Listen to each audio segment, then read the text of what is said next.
एक बहू और 1000 नखरे।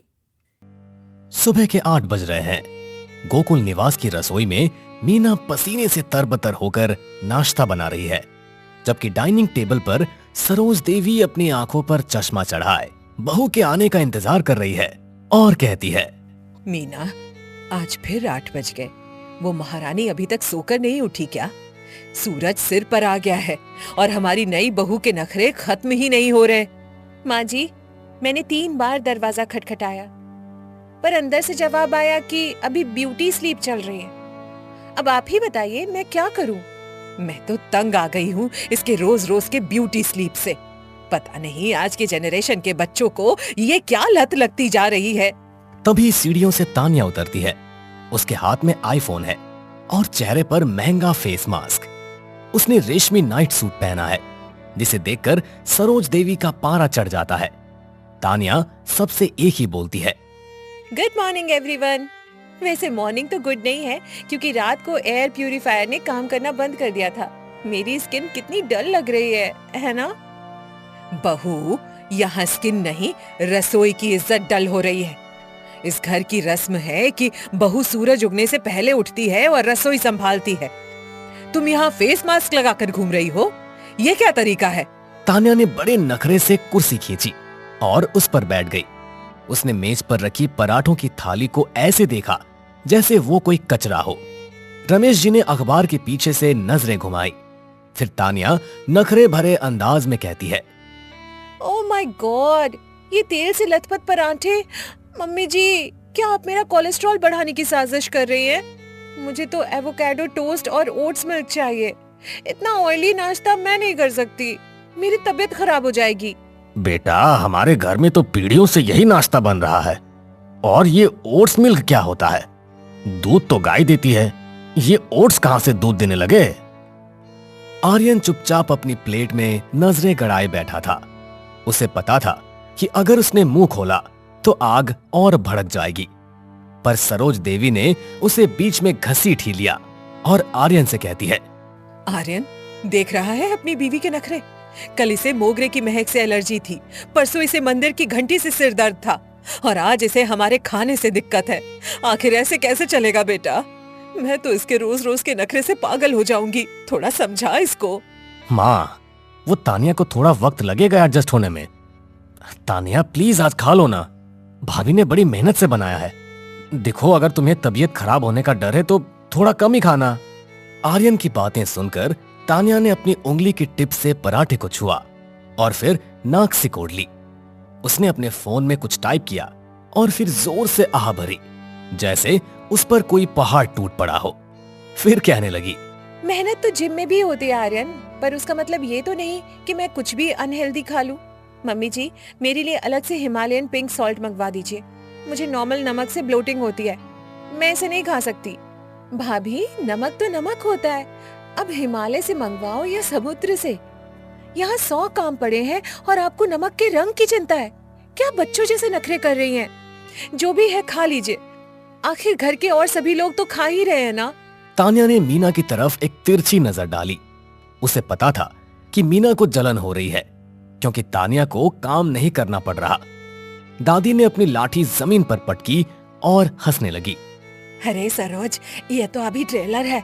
इस बहू के पास 1000 नखरे हैं और हर नखरे की एक नई कहानी। आज नमक गुलाबी चाहिए तो कल पानी भी नीले रंग का मांगेगी। और ढूंढो रंग बिरंगी बहू। हंसी मत माँ जी। बहू, आज दोपहर को पूजा है और तुम्हें साड़ी पहनकर बैठना होगा। ये नाइट सूट और फेस मास्क उतारो और तैयार हो जाओ। तानिया ने अपनी आंखों को गोल गोल घुमाया। उसे साड़ी पहनने के नाम से ही चिढ़ थी। ऊपर से भारी गहने पहनना उसे किसी सजा से कम नहीं लग रहा था। तानिया ने फटाक से जवाब दिया, साड़ी इन दिस वेदर? मम्मी जी, मेरा फैब्रिक सेंस बहुत सेंसिटिव है। मुझे सिर्फ प्योर शिफॉन चाहिए, वो भी पेस्टल कलर्स में। ये लाल पीले बनारसी साड़ी पहनकर मैं किसी जोकर जैसी लगूंगी। मैं नहीं पहन सकती। जोकर लगो या रानी, पहननी तो वही पड़ेगी जो मैंने निकाली है। और याद रखना, अगर पूजा में तुम्हारे नखरे शुरू हुए तो मुझसे बुरा कोई नहीं होगा। बहुत हो गई तुम्हारी नौटंकी। तानिया उठी और अपने कमरे की तरफ चल दी, पर जाते जाते उसने एक और बम फोड़ दिया। उसने मेज पर रखे पानी के गिलास को देखा और फिर उसे छोड़ दिया और पानी पर तंज कसते हुए बोली, वैसे मम्मी जी, क्या इस घर का पानी कॉपर चार्ज्ड है? अगर नहीं है तो मेरा डाइजेशन खराब हो सकता है। आर्यन, मेरे लिए मटके का नहीं, एल्कलाइन वाटर मंगा दो। आज से मैं वही पीऊंगी। तानिया, अब क्या पानी भी विदेश से मंगाऊं? चुपचाप जो मिल रहा है पी लो, वरना मां मुझे घर से निकाल देगी। सरोज देवी ने अपना सिर पकड़ लिया।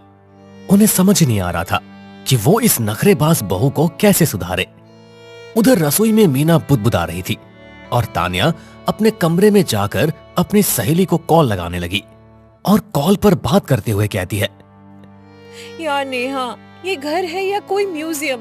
यहाँ तो लोग सांस भी पुराने जमाने के हिसाब से लेते हैं। मम्मी जी तो हिटलर की नानी है, हर चीज में डिसिप्लिन। मैं क्या करूँ, मुझे कुछ समझ नहीं आ रहा। सुन रही हूँ मैं, जुबान बहुत चलती है तुम्हारी। काश कि तुम्हारा हाथ भी काम में इतना ही चलता। जल्दी तैयार होकर नीचे आओ। तानिया ने फोन रखा और आईने में खुद को देखा। उसने ठान लिया था कि वो सरोज देवी के अनुशासन को अपने नखरों से मात देकर रहेगी। गोकुल निवास की शांति अब पूरी तरह से खत्म हो चुकी थी। तानिया खुद से कहती है, देखते हैं मम्मी जी, आपकी जिद जीतती है या मेरे नखरे। आज की पूजा तो यादगार बनकर ही रहेगी। अभी क्या याद रखेंगी कि कैसी बहू से पाला पड़ा है। दोपहर के 12 बज चुके थे। पंडित जी आ गए थे और पूरा घर अगरबत्ती की खुशबू से महक रहा था। सरोज देवी ने सबको नीचे बुलाया, पर तानिया का कहीं पता ही नहीं था। आर्यन, अपनी बीवी को लेकर आ। पंडित जी मुहूर्त निकाल रहे हैं। अगर वो अब भी तैयार नहीं हुई है तो मैं खुद ऊपर जाकर उसे खींच के लाऊंगी। जल्दी जा। माँ, वो आ रही है, बस थोड़ा टचअप कर रही है। उसने कहा कि लाइटिंग के हिसाब से उसका मेकअप मैच नहीं कर रहा। तभी तानिया नीचे उतरी, पर उसे देखकर सबकी आंखें फटी की फटी रह गई। उसने साड़ी तो पहनी थी, पर उसके साथ उसने सनग्लासेस लगा रखे थे और हाथ में एक छोटा सा बिजली वाला पंखा ले रखा था। अरे, ये जजमान की पत्नी है या किसी फिल्म की शूटिंग से आई हीरोइन? अरे चश्मा उतारिए बहू, भगवान को तो कम से कम सीधा देखिए। सॉरी पंडित जी, ये यूवी रेज बहुत तेज है और मुझे माइग्रेन हो सकता है। और मम्मी जी, इस पंखे के बिना मैं एक सेकंड नहीं बैठ सकती। मुझे गर्मी से एलर्जी है। सरोज देवी का चेहरा गुस्से से काला पड़ गया। उन्हें लगा कि उनके खानदान की नाक कट रही है। रमेश जी ने अपनी हंसी रोकने के लिए अखबार से अपना मुंह पूरी तरह ढक लिया। तान्या, ये तमाशा बंद करो और चुपचाप यहाँ बैठो। ये पंखा और चश्मा अभी इसी वक्त हटाओ, वरना मैं भूल जाऊंगी कि तुम इस घर की बहू हो। बहुत हो गया तुम्हारा नाटक। मम्मी जी, रूल्स तो रूल्स होते हैं, पर हेल्थ इज वेल्थ। अगर मैं बेहोश हो गई तो पूजा अधूरी रह जाएगी। फिर मत कहिएगा कि मैंने नखरे किए। मैं कह रही हूँ, जब मुझे दिक्कत है तो आप क्यों नहीं समझ रही हैं? दादी ने ताली बजाई और खिलखिलाकर हंसने लगी। गोकुल निवास में आज परंपरा और नखरों के बीच एक ऐसा दंगल शुरू हुआ था जिसका अंत किसी को पता नहीं था। फिर दादी कहती है, वाह रे मेरी बहू, 1000 नखरे और एक अकेली सास। सरोज, आज तो तू हार गई। इस लड़के ने तो भगवान के सामने भी अपनी शर्त रख दी। अब आगे क्या होगा, अब भगवान ही जाने। थैंक यू दादी, कम से कम आप तो मुझे समझती हैं। अब पंडित जी, मंत्र शुरू कीजिए, पर थोड़ा फास्ट। मुझे 3 बजे अपना स्किन रूटीन फॉलो करना है। अपने हेल्थ से मैं किसी भी तरह से कोई भी कॉम्प्रोमाइज नहीं कर सकती। सरोज देवी ने हाथ जोड़कर भगवान की तरफ देखा, जैसे वो पूछ रही हो कि उन्हें पिछले जन्म के किस पाप की सजा मिली है। तान्या ने बड़े नखरे से चश्मा थोड़ा नीचे किया और मुस्कुराकर अपनी सास की तरफ देखा। पूजा खत्म हो चुकी है, पर घर का माहौल अब भी गर्म है। सरोज देवी ने तय कर लिया है कि तान्या के नखरों का इलाज काम से ही होगा।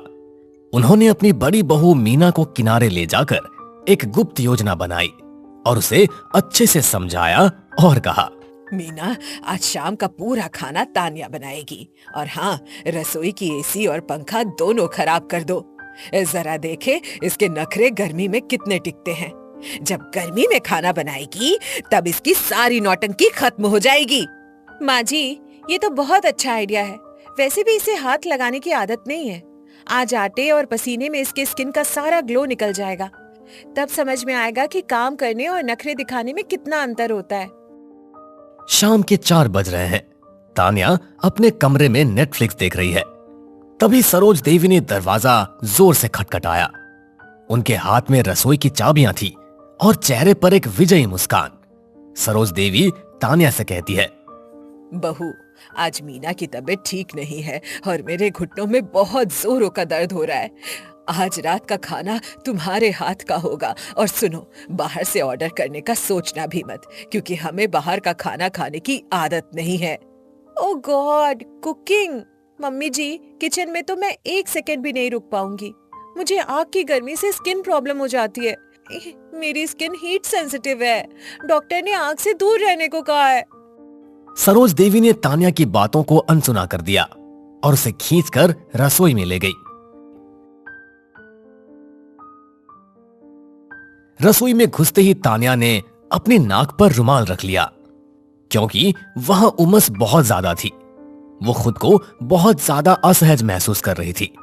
What? यहाँ पंखा क्यों नहीं चल रहा? और ये लाइट इतनी डिम क्यों है? आर्यन, जल्दी आओ। यहाँ सरवाइव करना मेरे बस की बात नहीं है। आर्यन अभी बाजार गया है। पंखा खराब है और मैकेनिक कल आएगा। अब चुपचाप ये सब्जियां काटो और चूल्हा जलाओ, वरना रात को सबको भूखा सोना पड़ेगा।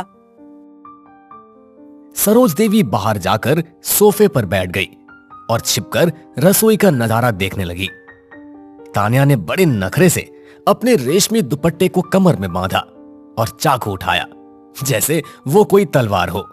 ये चाकू कितना बेकार है। और ये प्याज, छी, इसकी स्मेल मेरी नाक में घुस जाएगी। मम्मी जी, क्या हमारे पास टीयर्स फ्री प्याज नहीं है? भाभी, प्याज तो रुलाने के लिए ही होते हैं। जल्दी कीजिए, वरना ससुर जी के आने का वक्त हो जाएगा और उन्हें देर से खाना पसंद नहीं है। अब नखरेबाजी बंद कीजिए। आधे घंटे बाद तान्या का बुरा हाल था। उसका फेस मास्क पसीने से बहकर उसकी गर्दन तक आ गया था। उसने गुस्से में चूल्हा जलाया, पर लाइटर काम नहीं कर रहा था, क्योंकि उसे मीना ने गीला कर दिया था। तान्या परेशान होकर कहती है, हे भगवान, ये लाइटर भी डेड है। क्या इस घर में कुछ भी स्मार्ट नहीं है? मम्मी जी, मुझे माचिस से डर लगता है। इससे विस्फोट हो सकता है। मैं आग कैसे जलाऊं? कोई दिक्कत नहीं है बहू, डरो मत। माचिस जलाओ और रोटियां तवे पर डालो। और हाँ, याद रखना, रोटियां गोल होनी चाहिए, नक्शा नहीं बनाना है। तान्या ने जैसे तैसे आग जलाई और आटा गूंथना शुरू किया। उसने आटे के परत में अपनी उंगलियां डाली और उसे लगा जैसे वो किसी कीचड़ में फंस गई हो। उसके लंबे नाखून आटे से भर गए। तान्या झुंझला कर कहती है, आर्यन, देखो मेरा मैनिक्योर बर्बाद हो गया।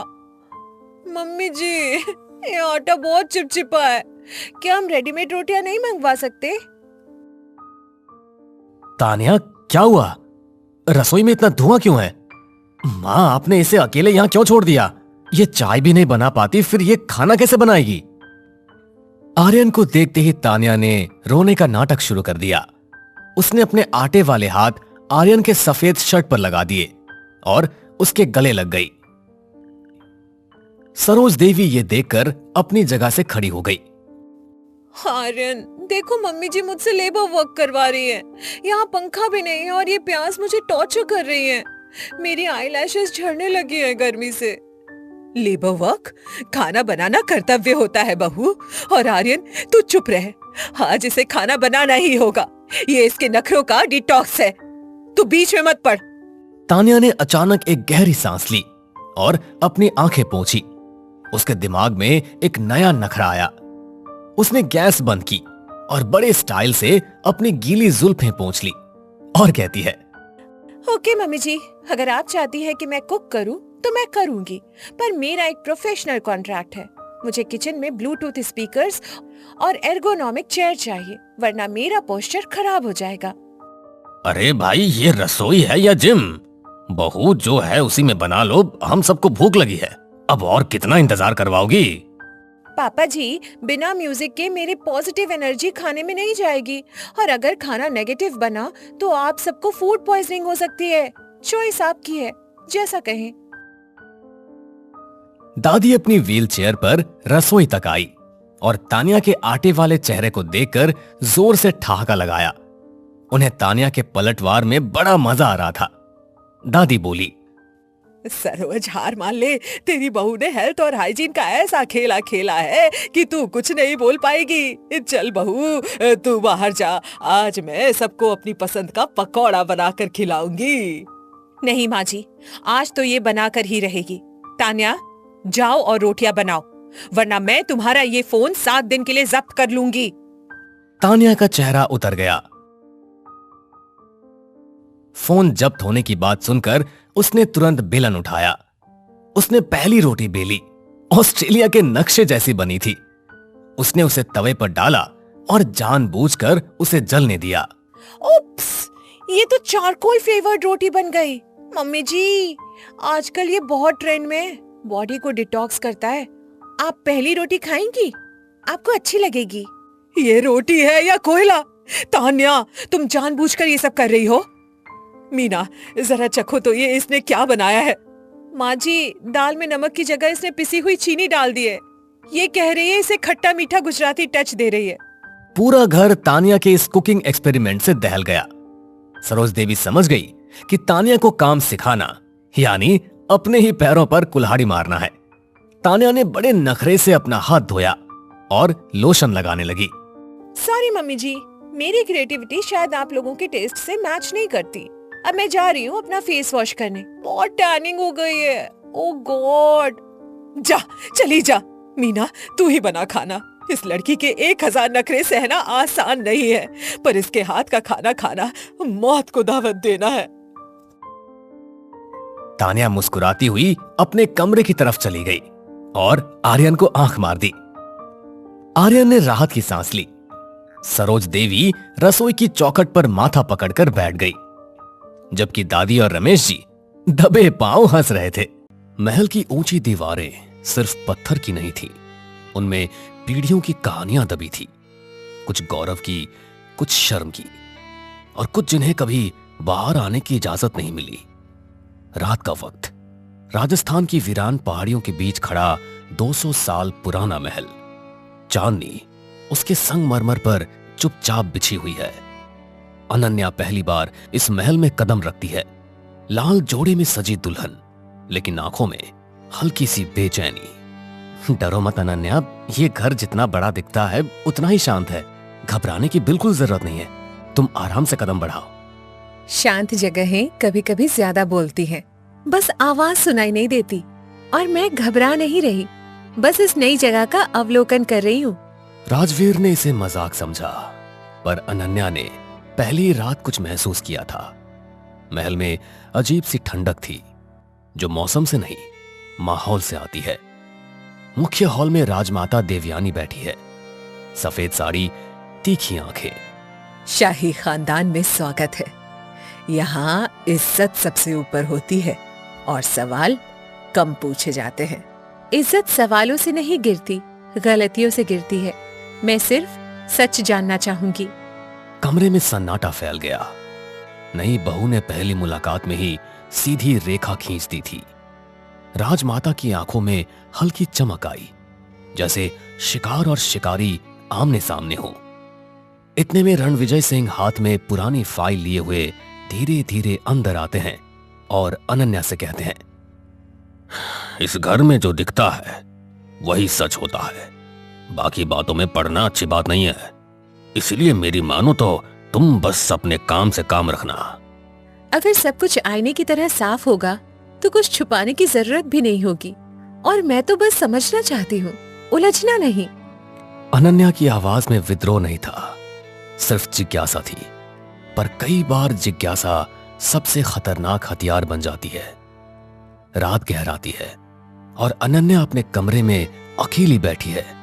कमरा आलीशान था, सुनहरे पर्दे, झूमर, भारी पलंग, पर एक कोना थोड़ा अजीब था। दीवार पर पुरानी तस्वीर थी जो टेढ़ी लटकी हुई थी। अनन्या पास जाती है और तस्वीर में एक औरत है जिसका चेहरा हल्का खरोंचा हुआ है। अनन्या उसे गौर से देखती है, तभी दरवाजे पर दस्तक होती है। मीरा अंदर आती है और अनन्या को देर रात तक जागते हुए देखकर वो कहती है, मालकिन, रात ज्यादा हो गई है। ये महल रात में जागता है। आप जल्दी सो जाइए। ये तस्वीर किसकी है और ये चेहरा क्यों खरोचा हुआ है? ये सब क्या है? किसने किया है? ये कौन है? मीरा का चेहरा पल भर के लिए सफेद पड़ जाता है। उसकी आंखों में डर साफ था, जैसे किसी ने पुराने घाव को अचानक कुरेद दिया हो। मीरा अनन्या से कहती है, कुछ तस्वीरें देखनी नहीं चाहिए और कुछ बातें पूछनी नहीं चाहिए, क्योंकि ये महल सब याद रखता है। और सच, क्या वो भी यहीं कहीं दबा है या किसी ने उसे हमेशा के लिए मिटा दिया है? इस तस्वीर के पीछे की सच्चाई क्या है? मुझे साफ साफ बताओ। ये कौन है? बस धीरे से तस्वीर सीधी करके कमरे से बाहर चली जाती है। दरवाजा बंद होने की आवाज असामान्य रूप से भारी लगती है। अनन्या अपने कमरे में अकेली रह जाती है। बाहर हवाएं तेज हो गई है। महल की गलियों में सीटी जैसी आवाज गूंजती है, जैसे कोई फुसफुसा रहा हो। नई बहू को लगा ये घर सिर्फ पत्थरों से नहीं बना, यहां जरूर कोई बड़ा रहस्य दबा है। अचानक नीचे से तेज आवाज आती है, किसी चीज के गिरने की। अनन्या बाहर निकलती है। लंबा अंधेरा गलियारा और दीवारों पर पूर्वजों की तस्वीर लगी हुई है। नीचे हॉल में राजमाता और रणविजय खड़े हैं। एक पुराना संदूक खुला हुआ है। राजमाता कहती है, ये फाइल यहाँ कैसे आई? मैंने इसे बंद करवाया था। किसने छुआ इसे? घर में नया कोई आया है और नई आंखें ज्यादा देखती है। अनन्या सीढ़ियों से उतर के वहां आती है। संदूक के अंदर पुराने अखबार और एक तस्वीर झलकती है, उसी औरत की जिसका चेहरा खरोंचा गया था। अनन्या उस तस्वीर को देखते ही कहती है, शायद सच खुद बाहर आना चाहता है। कितने सालों से इसे दबा कर रखा है? किसका नाम मिटाया गया है? मुझे तो लगता है कि इस महल की दीवारें जितनी ऊंची हैं और किसी बड़े रहस्य की साजिश के शिकार हैं। सच क्या है? बताइए मुझे। अनन्या, तुम्हारी जुबान बहुत चल रही है। इसके लिए अभी ये सही समय नहीं है। कुछ बातें बाद में समझ आती है। तुम जाओ यहां से। रणविजय की आवाज में घबराहट थी, जैसे वो कुछ जानता हो पर बोलने की हिम्मत नहीं कर पा रहा। अनन्या की बातों में कई सारे सवाल थे जो राजवीर और राजमाता की उलझनें बढ़ाने के लिए काफी थे। इस घर की इज्जत दांव पर है। पुरानी बातों को उठाना अच्छा नहीं होगा। वैसे भी तुम अभी नई नई इस घर में आई हो। तुम्हें इतना कुछ जानने की अभी कोई आवश्यकता नहीं। तुम अपने कमरे में जाओ। इज्जत सच से बनती है माँ जी, झूठ से नहीं। और अगर कुछ गलत हुआ है तो उसे छुपाने की क्या आवश्यकता है? जब सच सामने आएगा तभी तो उसका कुछ हल निकाला जा सकता है। अनन्या की बातों में निडरता थी। कमरे की हवा भारी हो गई। संदूक खुला हुआ था, फाइल आधी बाहर और सच बस एक कदम दूर। महल की दीवारें गूंज उठी, जैसे बरसों बाद किसी ने उनसे जवाब मांगा हो। तस्वीर का वो खरोंचा हुआ चेहरा सामने था। उसकी आंखें अब भी जैसे देख रही हों। शाही खानदान की चमक के पीछे एक साया खड़ा था और उस साये का नाम अभी किसी ने नहीं लिया था। महल की रातें लंबी होती है और लंबी रातों में सच अक्सर करवट बदलता है। संदूक बंद कर दिया गया था, पर सवाल अब खुल चुके थे। सुबह की हल्की धूप संगमरमर पर फैल रही है, पर महल के भीतर ठंडक वैसी ही है। अनन्या बालकनी में खड़ी है। राजवीर भी उसके बगल में खड़ा है। नीचे आंगन में राजमाता पूजा कर रही है। राजवीर अनन्या से कहता है, तुमने कल जो किया वो इस घर में कोई नहीं करता। अरे तुम्हें क्या जरूरत थी बीती बातों को उभारने की? कुछ बातें बस दबी रहने दी जाती है। दबी हुई चीजें सड़ने लगती हैं, फिर बदबू पूरे घर में फैलती है। मैं तो बस साफ हवा चलाने की कोशिश कर रही हूँ। राजवीर की आंखों में संघर्ष था। वो पत्नी का साथ देना चाहता था, पर खानदान की दीवारें उसके कंधों पर बोझ बनकर टिकी हुई थी। नीचे हॉल में रणविजय अखबार पढ़ रहे हैं, पर पन्ने पलट नहीं रहे। राजवीर, समझाओ अपनी पत्नी को। ये घर कोई अदालत नहीं है। पुराने मामलों को छेड़ना खतरनाक होता है। खतरनाक सच नहीं होता पापा, खतरनाक उसे छुपाना होता है। शायद बात साफ कर देना ही बेहतर हो। ये पहली बार था जब राजवीर ने पिता की आंखों में आंख डालकर जवाब दिया। महल की हवा हल्की सी बदल गई, जैसे किसी ने खिड़की खोल दी हो। अनन्या सीधे मीरा के कमरे की ओर जाती है। कमरा छोटा है पर सलीके से सजा हुआ है। आप जानती हैं वो औरत कौन थी? तस्वीर में जो चेहरा खरोचा गया, कृपया सच बताइए, मैं चुप नहीं रहूंगी। मालकिन, सच भारी होता है, उठाने की ताकत होनी चाहिए। वो तस्वीर राजवीर की बड़ी बुआ की है। कमरे में सन्नाटा पसर गया। राजवीर की बड़ी बुआ, जिसका नाम कभी इस घर में नहीं लिया गया, जैसे वो कभी थी ही नहीं। उनका नाम क्यों मिटाया गया? चेहरा क्यों खरोचा? क्या उन्होंने कोई अपराध किया था या उनका अपराध सिर्फ सच बोलना था? उन्होंने शादी से मना कर दिया था। वो किसी और से प्यार करती थी, खानदान की इज्जत के खिलाफ गई और फिर एक रात गायब हो गई। ये शब्द पत्थर की तरह गिरा। महल की दीवारें जैसे कांप उठी। इतिहास ने अपना पहला पन्ना खोला था। अनन्या की सांसें तेज हो जाती है। गायब मतलब उन्हें ढूंढा नहीं गया या ढूंढने की कोशिश ही नहीं हुई? खोज का नाटक हुआ था, पर असल में राजमाता ने उनका नाम लेना बंद कर दिया और धीरे धीरे सबने भूलना सीख लिया। भूलना आसान नहीं होता, पर जब सत्ता तय करती है तो यादें भी डर जाती है। महल की नींव में शायद एक चीख दबी थी। उसी वक्त दरवाजा खुलता है। राजमाता खड़ी है। मीरा, तुम्हें काम पर ध्यान देना चाहिए। पुरानी बातें दोहराने से कोई वापस नहीं आता। पर सच्चाई वापस आ सकती है, और अगर वो जिंदा हो तो? क्या आपने कभी सोचा?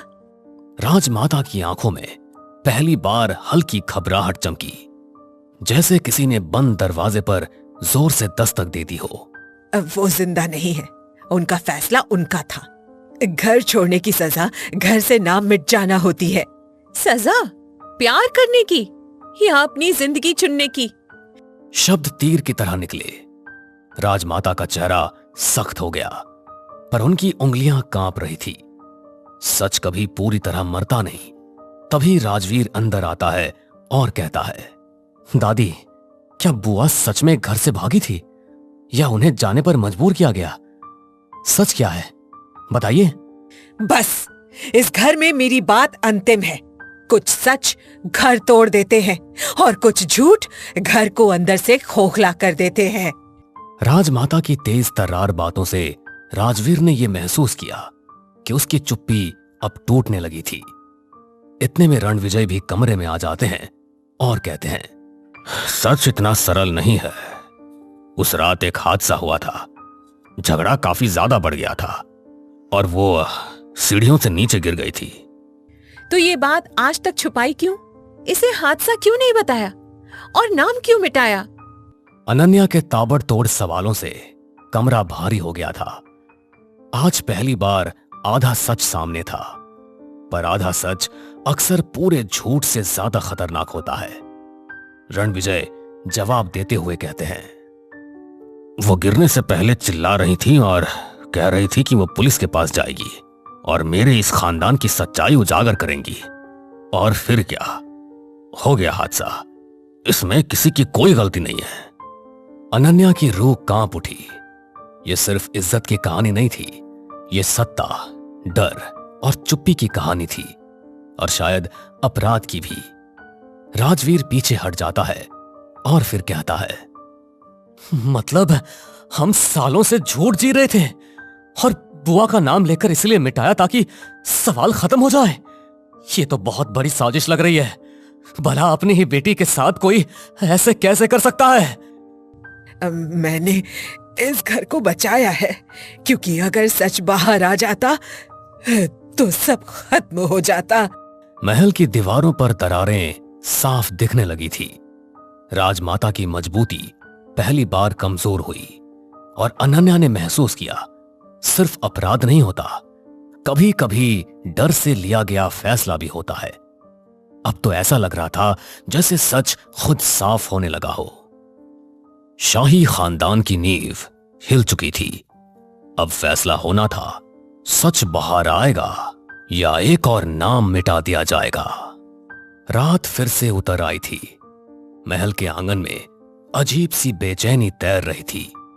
सच आधा बाहर आ चुका था, बाकी आधा अब किसी के सीने में धड़क रहा था। बिजली कड़कती है, बारिश की बूंदें गिरने लगती है। अनन्या उसी खरोंची हुई तस्वीर के सामने खड़ी है। राजवीर पीछे खड़ा है, चुपचाप खड़ा है। फिर अनन्या कहती है, हादसा कभी अचानक नहीं होता, उससे पहले बहुत कुछ होता है। क्या उस रात सिर्फ बहस हुई थी या कुछ और? अनन्या, मुझे सच जानना है। चाहे वो इस घर को तोड़ दे चाहे जोड़ दे, मुझे इससे कोई मतलब नहीं है। मैं बस अब झूठ में नहीं जी सकता। राजवीर के शब्दों में पहली बार डर से ज्यादा साहस था। अनन्या ने महसूस किया अब ये उसकी अकेली लड़ाई नहीं रही, अब ये आने वाली पीढ़ियों की भी लड़ाई थी। हॉल में सब इकट्ठा है। राजमाता कुर्सी पर बैठी है, चेहरा कठोर, और रणविजय खिड़की के पास खड़े हैं। आपने कहा वो सीढ़ियों से गिरी थी, पर गिरने से पहले वो पुलिस के पास जाने की बात क्यों कर रही थी? आखिर किस बात का पर्दाफाश करना चाहती थी? वो परिवार की संपत्ति के कागज देख चुकी थी। उन्हें पता चल गया था कि हिस्से में धोखा हुआ है। कमरे में जैसे किसी ने बम गिरा दिया हो। ये इज्जत का मामला नहीं था, ये तो लालच का मामला था, और लालच खून से भी ज्यादा गहरा दाग छोड़ता है। तभी राजवीर बोलता है, मतलब बुआ को उनका हक दिया ही नहीं गया, और जब उन्होंने आवाज उठाई तो उन्हें चुप करा दिया गया। ये कैसा न्याय है? चुप कराया नहीं, उन्हें समझाया गया था, पर वो घर की मर्यादा तोड़ना चाहती थी, इसलिए ऐसा हुआ। वैसे भी घर की इज्जत हमें किसी के जान से भी ज्यादा प्यारी है। राजमाता का इतना कठोर शब्द सुनकर सबके होश उड़ गए। मर्यादा शब्द तो इस घर में ढाल की तरह इस्तेमाल हुआ था, और घर की इज्जत की तुलना किसी के जान से ज्यादा प्यारी इस वाक्य ने सबको हिलाकर रख दिया था। अनन्या कहती है, मर्यादा के नाम पर अधिकार छीन लेना या किसी की जान ले लेना कहाँ का न्याय है? उस रात क्या हुआ था? सच सच बताइए। देखो, बहस काफी बढ़ चुकी थी। मैंने उनका हाथ पकड़ा, वो छूटकर पीछे हटी और सीढ़ियों से नीचे गिर गई। तो आपने रिपोर्ट क्यों नहीं की? क्यों इसे हादसा घोषित नहीं किया? नाम क्यों मिटाया? अगर पुलिस आती तो संपत्ति, प्रतिष्ठा सब चला जाता। मैंने घर बचाने के लिए ऐसा किया। घर बचा लिया गया, पर इंसान खो गया, और खोई हुई आत्माएं दीवारों में बस जाती है। मीरा आगे बढ़ती है और कहती है, मालकिन आखिरी सांस तक कह रही थी मेरा सच सामने आएगा, पर उस रात उन्हें चुप करा दिया गया। हम सब चुप रहे। चुप्पी सबसे बड़ा अपराधी थी, जिसने सच को दफनाया और सालों तक महल के अंदर को खोखला करती रही। राजवीर कहता है, आज से उनका नाम वापस आएगा। सच स्वीकार करने से घर टूटता नहीं, झूठ से टूटता है। आज फैसला कर लीजिए। राजमाता की आंखों में हार नहीं थी, बस थकान थी, सालों तक सच को दबाने की थकान। ठीक है, कल पुलिस को बयान दिया जाएगा और उनकी संपत्ति का हिस्सा उनके नाम से ट्रस्ट में चला जाएगा। मैंने बहुत साल झूठ को छिपा लिया, अब और नहीं, मैं गवाही दूंगा। सदियों पुरानी दीवारें आज पहली बार शांत थी। राजसी शान अब भी थी, पर उसके नीचे छुपा अंधेरा उजाले में बदल चुका था। सच ने इस खानदान को तोड़ा नहीं, उसे साफ किया, और हवेली जो सालों से फुसफुसा रही थी, आज पहली बार खामोश होकर मुस्कुरा रही थी। भाभी, अरे ओ भाभी, कुछ करो ना, मेरी पीठ में दर्द बढ़ता ही जा रहा है। हे भगवान, क्या हो गया मेरी बच्ची को? रात तक तो सब कुछ ठीक था, सुबह अचानक से क्या हो गया? माँ जी, मुझे तो लगता है कि रितु को फूड पॉइजनिंग हो गई है। क्या क्या कहा? फूड और आगे क्या बोला तूने? मुझे तो नाम तक नहीं बोला जा रहा। पता नहीं कौन कौन सा नया नया रोग आ गया है। हमारे जमाने में तो सिर्फ सर्दी जुकाम बुखार यही सब होता था। अरे माँ जी, फूड पॉइजनिंग, फूड पॉइजनिंग इसका मतलब होता है कुछ गलत खा लेना। इससे पेट में इन्फेक्शन हो जाता है, जिस वजह से पेट दर्द और दस्त जैसी प्रॉब्लम हो सकती है। लेकिन रितु ने कल ऐसा क्या खा लिया था जो उसकी तबीयत इतनी खराब हो गई? भाभी, आप माँ को समझाती रहेंगी कि कुछ करेंगी भी। प्लीज प्लीज कुछ करिए ना, यह दर्द तो मुझसे बर्दाश्त ही नहीं हो रहा। रितु, तुम चिंता मत करो, मैं अभी गर्म पानी में नींबू और सोडा मिलाकर तुझे देती हूँ। उसे पीकर ना तुम्हें थोड़ा आराम मिल जाएगा। आखिर तूने ऐसा क्या खा लिया था जो उसके पेट पे इतना ज्यादा दर्द हो रहा था, या बात कुछ और ही थी? जाने के लिए कहानी में कुछ दिन पीछे चलते हैं। अरे शीला, देर मत करो, ऐसा करो मुझे और पिताजी को केवल चाय ही दे दो। उसके बाद कुछ भी करती रहना। आज दुकान का माल लाना है, वो आने वाला है। मालिक ने जल्दी आने को बोला था, लेकिन लगता है इन रोटियों के चक्कर में देर हो जाएगी। हाँ बहू, हम दोनों को चाय ही दे दो, बाद में रोटियां सेकती रहना, लेट हो जाएंगे। अगर हम लेट हो गए तो आज की कमाई भी नहीं मिलेगी। चाय तो बनकर तैयार ही है पिताजी। साथ में मैं आप दोनों के लिए एक एक रोटी भी ले आ देती हूँ। दिन भर बाहर जाकर आप लोगों को काम करना है, केवल चाय पीने से कुछ नहीं होगा। इससे ना एसिडिटी भी हो जाएगी। मनोज और रवि अभी खा ही रहे थे कि तभी आसमान में काले बादल घिरने लगे। लीजिए पिताजी, बस इसी की कमी थी। लगता है आज हम समय पर दुकान नहीं पहुंच पाएंगे। हे भगवान, थोड़ा थम जाना, अभी मत बरसना। हम दुकान पर पहुंच जाएं तब भी बरस लेना, जी भर के बरस लेना। अरे अरे दादाजी, आप तो बिल्कुल वो वाले गाने की तरह बात कर रहे हो। मेरी प्यारी गुड़िया, तेरे दादा को गाना गाना नहीं आता है? अच्छा, या तो बता कौन सा गाना था वो? अरे वही, थम के बरस ओ चला, थम के बरस। आगे की लाइन तो मुझे याद ही नहीं आ रही है दादाजी। अरे पिताजी, आप भी कहाँ इसकी बातों में फंस गए हैं। बारिश शुरू हो गई तो आप दोनों को देर हो जाएगी। जाइए। हाँ पिताजी, चलिए चलते हैं। दोनों बाप बेटे जल्दी मोहनलाल की दुकान की तरफ निकल पड़ते। वो दोनों उसकी दुकान पर ठेला चलाने और सफाई धुलाई का काम करते थे, जहां उन्हें ना दो ढंग का पैसा मिल पाता था, ना ही इज्जत मिल पाती थी। इसके बावजूद भी वो वहां पर काम करने के लिए मजबूर थे। आइए आइए, अरे आइए आइए, ओहो भाग मेरे, आ जाइए। जो आप दोनों पधारे, बताइए क्या सेवा करूं आप लोगों की? मालिक, ऐसा कहकर हमें शर्मिंदा मत करिए। रास्ते में बारिश हो रही थी, इस वजह से थोड़ी देर हो गई। आप बस जल्दी बता दीजिए कौन कौन सा सामान किसके यहाँ पर पहुँचाना है। अरे निकम्मो, अरे मैंने तुम दोनों को आज जल्दी आने को बोला था, फिर भी तुम लोगों ने इतनी देर कर दी। ऊपर से बारिश का बहाना दे रहा, और बरसात के मौसम में बारिश नहीं होगी तो क्या फूल झड़ेंगे? हाँ मालिक, आप नाराज मत होइए, जल्दी जल्दी काम बता दीजिए, हम भी ना देर करे सारा काम कर देंगे। वैसे भी बारिश का कोई ठिकाना नहीं होता, कभी भी शुरू हो सकती है, तो दुकानदारों तक माल पहुंचाना और मुश्किल हो जाएगा। अरे वाह, आप तो हमें ही ज्ञान देने लगे। लगता है आपको अपनी नौकरी प्यारी नहीं है, हाँ? तो ऐसा करते हैं, आज से आप दोनों की छुट्टी कर देते हैं। क्यों मनोज जी, ठीक है ना? मालिक मालिक माफ कर दीजिए, सेवा मालिक माफ कर दीजिए, मेरा वो मतलब नहीं था। दया कीजिए, दया कीजिए मालिक, हमें काम से मत निकालिए, घर चलाना बहुत मुश्किल हो जाएगा।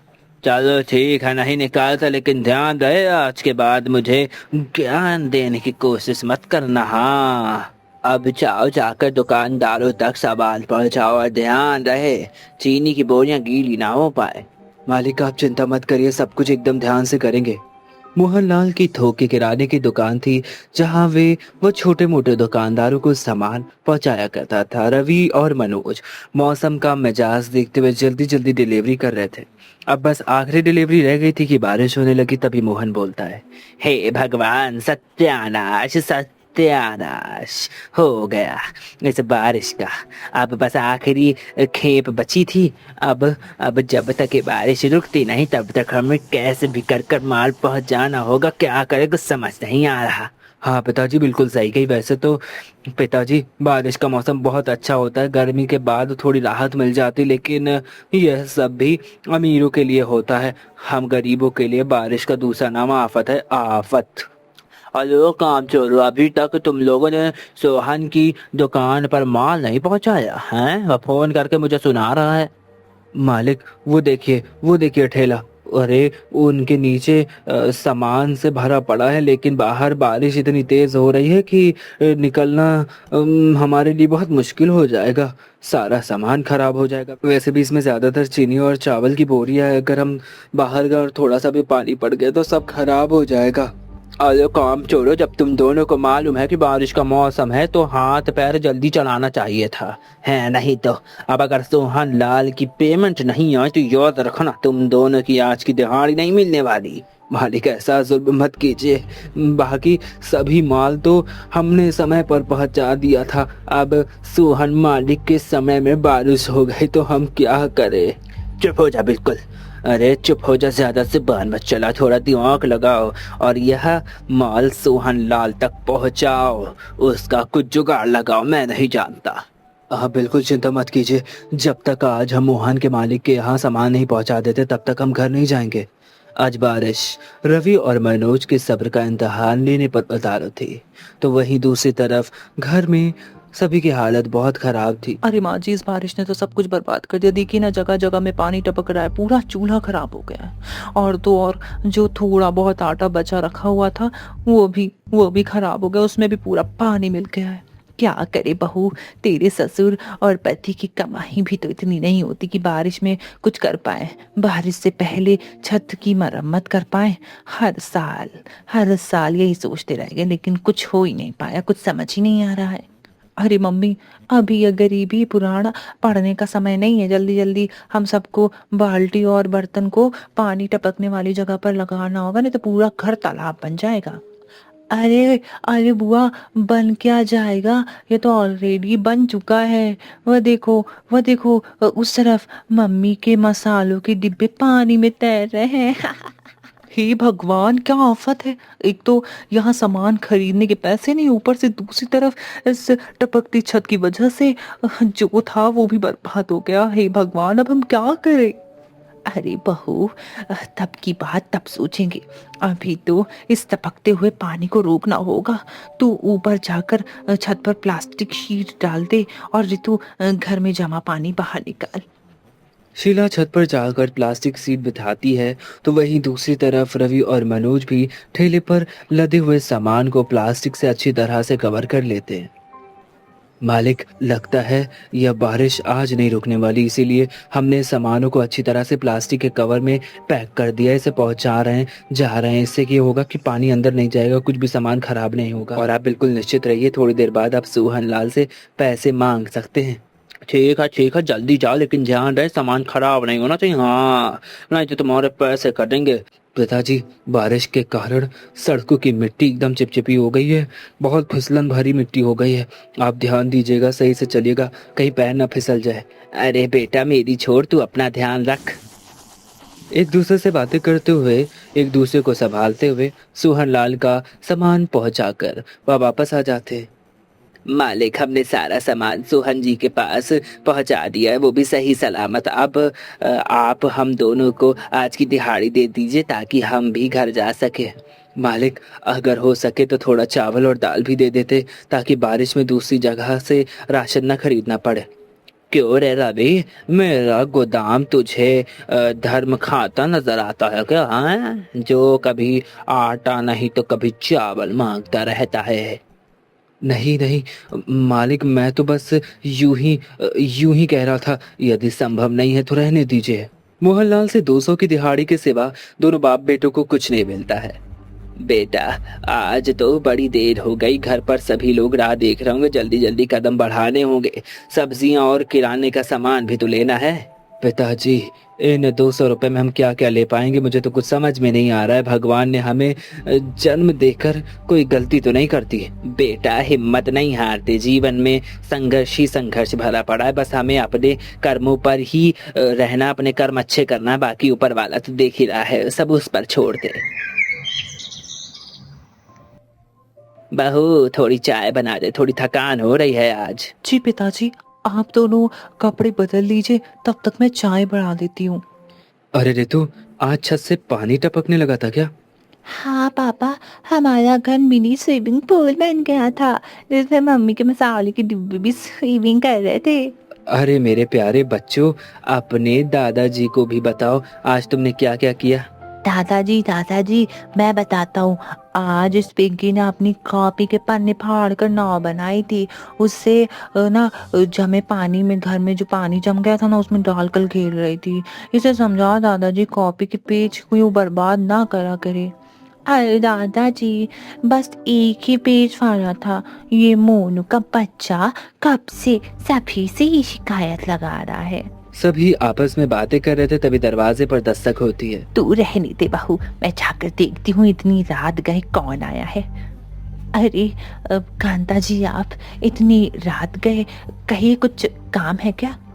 अरे भाई, काम वाम क्या था, वह तो मैं तुम्हारे लिए छोले लेकर आई थी। सुबह बहू ने छोले भटूरे बनाए थे तो काफी छोले बच गए, तो मैंने सोचा तुम्हें भी दे दूं। हाँ। अरे कांति जी, इसकी क्या जरूरत थी, हमारे घर में खाना बन चुका है, आपने आने में थोड़ी देर कर दी। अरे सावित्री जी, वैसे भी तेरे घर में क्या ही बना होगा, वही सूखी रूठी रोटियां बनी होंगी और वही दाल। ये ले, सभी को थोड़ा थोड़ा खिला देना, थोड़ा मन बदल जाएगा। कांता जी जिद की वजह से सावित्री को छोले लेने पड़ते हैं। अरे माँ, यह कांता आंटी क्या करने आई थी यहाँ? कुछ नहीं बेटा, बस हमारा मजाक उड़ाने आई थी। उसे मालूम है कि हमारे घर में अभी इतने सारे लोग हैं, फिर भी इस छोटी सी कटोरी में छोला लेकर आई है। वाह वाह, और ये भी बासी बदतमीज औरत। जाने दो ना सावित्री, दूसरों के कारण अपना मूड क्यों खराब करना। हाँ नहीं तो, और वैसे भी भले ही हम गरीब हो, लेकिन हमने आज तक कभी किसी को बासी खाना नहीं खिलाया और ना खुद खाया, और बचा हुआ खाना भी नहीं खाया है। हाँ पिताजी, बरसात के मौसम में तो ताजा ताजा खाना ही सही रहता है, वरना बीमारी की चपेट में आने का डर रहता है। चलिए, आप सभी, काफी देर हो गई है, अब खाना खा लीजिए। सभी खाना खाने बैठ जाते, लेकिन बच्चे खाना देखकर मुंह नाक सिकोड़ने लगते। तभी पिंकी बोलती है, क्या मम्मी, यह तो लौकी की सब्जी, मुझे लौकी नहीं पसंद। हाँ मम्मी, मुझे भी लौकी नहीं पसंद, लेकिन कोई बात नहीं, मैं खा लूंगा। और पिंकी, तू भी खा ले, कल मम्मी हमारे लिए आलू के पराठे बनाएगी, आलू के पराठे, है ना मम्मी? हाँ मेरे बच्चों, जरूर बनाऊंगी आलू के पराठे। हाँ। अरे कोई नहीं, कांता काकी के छोले को हाथ तक नहीं छुआ किसी ने। हाँ, ऐसा करती हूँ, मैं ही खा लेती हूँ। रितु चुपके से जाकर कांता के लाए हुए छोले खा लेती, लेकिन छोले बासी होने के कारण उसे फूड पॉइजनिंग हो जाती है और अगले दिनों से पेट दर्द होने लगता है, उल्टियां भी होने लग जाती हैं और वो परेशान रहती है। तभी रितु बोलती है, भाभी, अरे ओ भाभी यार, बहुत तेज दर्द हो रहा है, कुछ करो ना, मेरे पेट में बहुत दर्द हो रहा है, बढ़ता ही जा रहा है। हे भगवान, क्या हो गया मेरी बच्ची को? कल रात तक तो बिल्कुल ठीक थी, आज अचानक सुबह क्या हो गया? माँ जी, मुझे लगता है कि रितु को फूड पॉइजनिंग हो गई है। अरे क्या बोला तूने, फूड पॉइजनिंग? अरे भाई, इसका क्या मतलब होता है, समझ ही नहीं आ रहा। हमारे जमाने में तो सर्दी जुकाम बुखार यही सब हुआ करता था। अरे माँ जी, फूड पॉइजनिंग का मतलब कुछ गलत खा लेना, उससे होता है ये ना, पेट में इन्फेक्शन हो जाता है, जिस वजह से पेट में दर्द होने लगता है, दस्त होने लगती है। भाभी, बहुत तेज दर्द हो रहा है, माँ को समझाती रहोगी कि कुछ करो भी प्लीज जल्दी से कुछ करिए ना, बहुत दर्द हो रहा है, बर्दाश्त ही नहीं हो रहा है दर्द मुझसे। रितु, तुम चिंता मत करो, मैं अभी गर्म पानी में नींबू और सोडा मिलाकर लाती हूँ, उसे पीकर तुम्हें थोड़ा आराम मिल जाएगा। वह सब तो ठीक है, लेकिन तू मुझे बोल रही थी गलत खाना, आखिर इसने क्या खा लिया? वो माँ, मैंने कांता काकी के लाए हुए वो छोले खा लिए थे। रितु, क्या तू छोटी बच्ची है तो तुझे अपने कुछ पता नहीं है, तुझे अपनी जीभ में कंट्रोल नहीं है? अरे अब बता रही है तू, पिता और भाई काम पर चले गए, अब तेरे लिए दवाइयाँ कौन लाएगा है? और वो भी तू सोच, दवाइयों के पैसे कहाँ से आएंगे? क्या करूँ इस लड़की का, मुझे तो कुछ समझ नहीं आ रहा। माँ जी आप परेशान मत होइए, मैंने रितु को नींबू सोडा का पानी दे दिया है, थोड़ी देर बाद ना उसका दर्द सही हो जाएगा, उससे राहत मिल जाएगी। नींबू सोडे का पानी पीकर रितु को थोड़ा सा आराम मिलता है। वहीं दोनों बच्चे बाहर खेलने में जिद करने लगते हैं। तभी मोनू, मम्मी मम्मी मैं और पिंकी बाहर खेलने के लिए जा रहे हैं। ठीक है बच्चों जाओ खेलो, लेकिन ध्यान रखना बारिश बहुत तेज है, अगर तेज बारिश हो गई तो अंदर आ जाना, ठीक है। दोनों बच्चे बाहर खेल ही रहे थे कि तभी कांता जी के घर के बच्चे भी बाहर निकल आते हैं। आ जाओ आ जाओ आ जाओ भैया, आ गया है, आ गया भाई, आपकी गली में गर्मा गर्म छोले भटूरे वाला आ गया। अरे भाई एक बार खाओगे तो बार बार बुलाओगे। हाँ, आपका अपना गोपाल छोले भटूरे वाला। अरे रिंकी देख ना, छोले भटूरे वाला आया है। अरे दीपू, कल ही तो मम्मी ने छोले भटूरे बनाए थे, आज फिर से। हाँ रिंकी, मैं तो ये छोले भटूरे खाने का लिए एकदम पागल हूँ, मुझे बहुत स्वादिष्ट लगते, एकदम मुलायम और फूले फूले हैं भटूरे, देख मजा आ जाएगी। क्या कहा? छोले भटूरे वो क्या होते हैं? तुम्हें छोले भटूरे नहीं पता? अरे जाकर अपनी मम्मी से पूछो, वह तुम्हें बताएंगी कि छोले भटूरे क्या होते हैं। अरे पिंकी, कल रात दादी तुम सबके लिए छोले लेकर गई थी ना, तुमने नहीं खाए क्या? तुम्हारी दादी ने तो सुबह सब बचा हुआ जो छोला था वो ला कर दिया था, और हम सब बासी खाना नहीं खाते हैं। अरे शुक्र मनाओ कि तुम्हें हम लोगों ने वो बासी वाला छोला दे दिया, वरना तुम्हें तो कुछ नहीं मिलता। ऐसी तुम्हारी औकात नहीं कि तुम छोले भटूरे खाओ।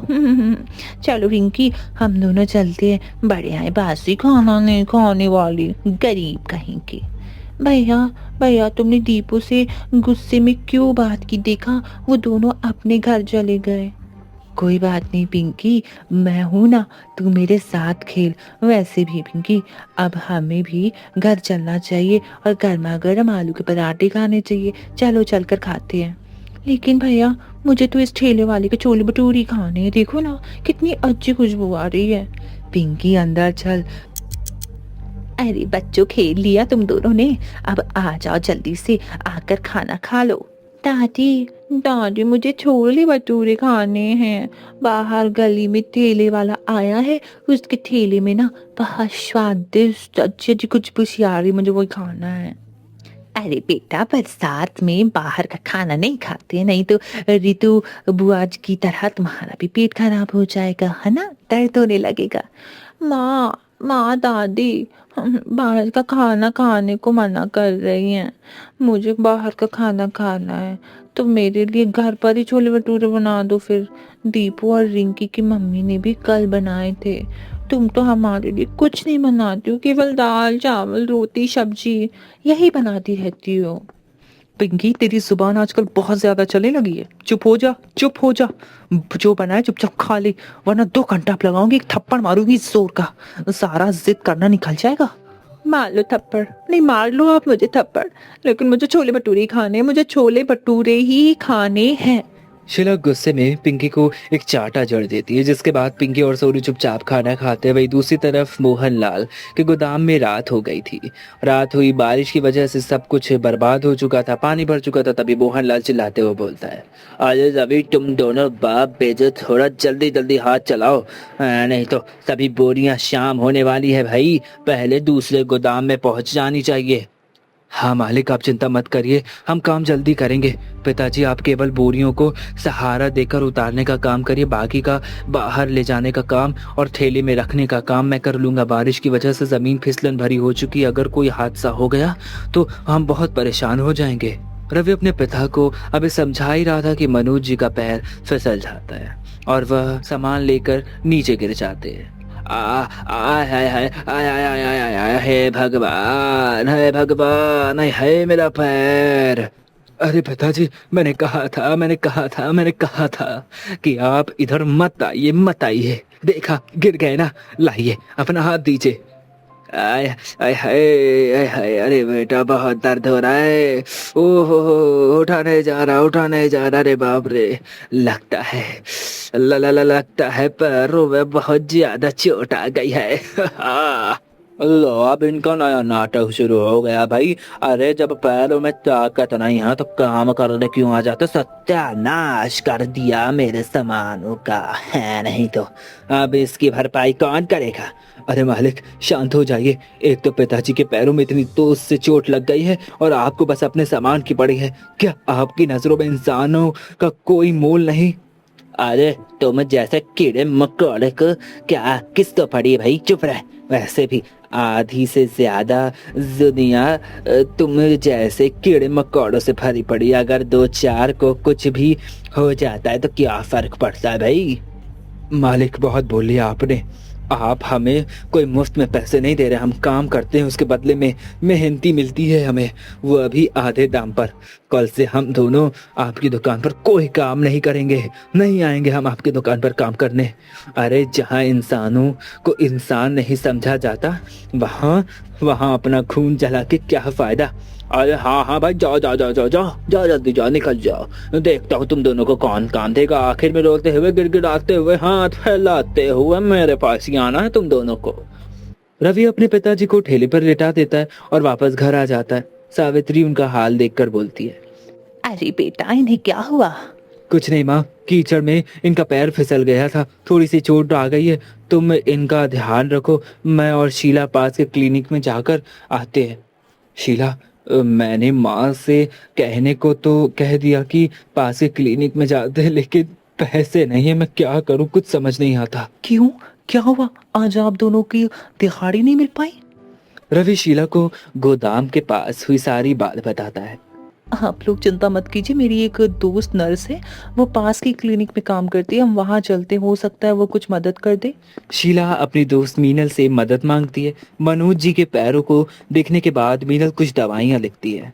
शीला, आंचल के पैरों में फ्रैक्चर तो नहीं है लेकिन मोच जरूर आई है, और गर्म पट्टियां बांध देती हूँ और कुछ दवाइयाँ लिख देती हूँ जिससे इन्हें आराम मिल जाएगा। बस ध्यान रखना कि अपने पैरों में ज्यादा जोर ना दे। ठीक है मीनल, चल मैं तुझे तेरे क्लिनिक तक छोड़ देती हूँ, तुझसे कुछ बातें भी कर लूंगी। चल आजा, दवाइयाँ भी वहीं से ले लूंगी, चल आजा, जल्दी से आजा। अरे शीला, तेरे ससुराल का इतना बुरा हाल कैसे? वह सब छोड़ मीनल, बीती बातों को दोहराने से कोई कुछ नहीं होने वाला सिवाय दर्द के। हाँ, क्या बताऊँ? अगर तुझे सच में मेरी इतनी चिंता है तो यह बता कि तू मेरी मदद करना चाहती है। तू मेरे लिए कोई काम ढूंढ देना मीनल। देख शीला, मेरे पास तेरे लायक कोई काम नहीं है, लेकिन हाँ तेरे पति के लायक ज़रूर काम होगा। मैं जिसके क्लिनिक में काम करती हूँ ना, वहाँ पर एक नया हॉस्पिटल बनाया है, तो वहाँ के लिए ईमानदार सिक्योरिटी गार्ड की तलाश है। डेली के ज़्यादा तो नहीं, लेकिन 500 रुपये मिल जाएंगे। तो कहे तो रवि जी के लिए मैं बात करूँ? मीनल, मीनल तुझे नहीं मालूम तूने मेरे लिए क्या किया है।